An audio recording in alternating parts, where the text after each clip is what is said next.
assalaamu calaykum. guusha kuma xirna badnaasho balse waxay ku xiran tahay inuu alle ku gargaaro. wuxuu dhahay dagaalkii yarmuug maalin muslimiinta laga tira badnaa wuxuu ahaa nin loo dhisay dagaalka. magaciisa waxa uu cabsi ku beeray dhammaan dowladaha xilligaas faris ilaa iyo rooma.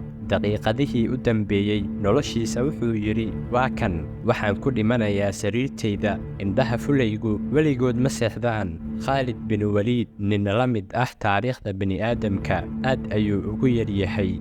waa ninkii dhihi jiray markaan goobta dagaalka ku jiro waan ka jeclahay habeenka arooska aan la aqalgalayo gabadha ugu quruxda badan dumarka.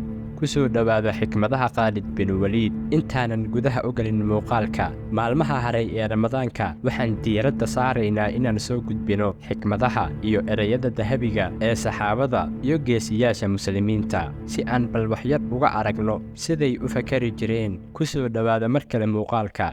haddaad nagu cusub tahay nagu soo biir adoo sabskaraib saaraya muuqaalkanna laag saar si uu u gaaro dad badan. mahadsanid. waxaan idinla imaanayaa niman geerida u jecel sidaad nolosha adinka u jeceshihiin. ciidanka roomaanku wuxuu yar yahay annaguna maxaynu badan nahay. xoogga ciidanka ma ahan tiro badnaasho ee waa gargaarka alle. daciifnimadiisana waa inuu alle garabkooda ka baxo. waxaan noloshayda u huray jidka alle subxaanahu wa tacaalaa.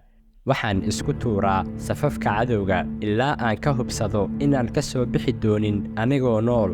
waxaan ahay wiil ay dhaleen madax badan. seeftaydu waa af badan tahay oo cabsi badan tahay. waa waxyaalaha ugu xoogga badan marka uu dagaalku aad u kululaado. waxaan ku siin doonaa 3 maalmood. haddaan albaabada la furin waan soo weerari doonaa oo markaas wax shuruud ah ma jirayso. waxaan arkaa in dadkani aanay waxba ka ogayn dagaalka. rabbiyow haddii aadna siiso guul ciidanka cadowga yuu waxba ka harin ilaa uu dhiiggooda ku darsamo webiga. waxaan ahay tiirka islaamka. waxaan ahay saxaabigii nebiga. waxaan ahay halgamaagii sharafta lahaa khaalid bin waliid.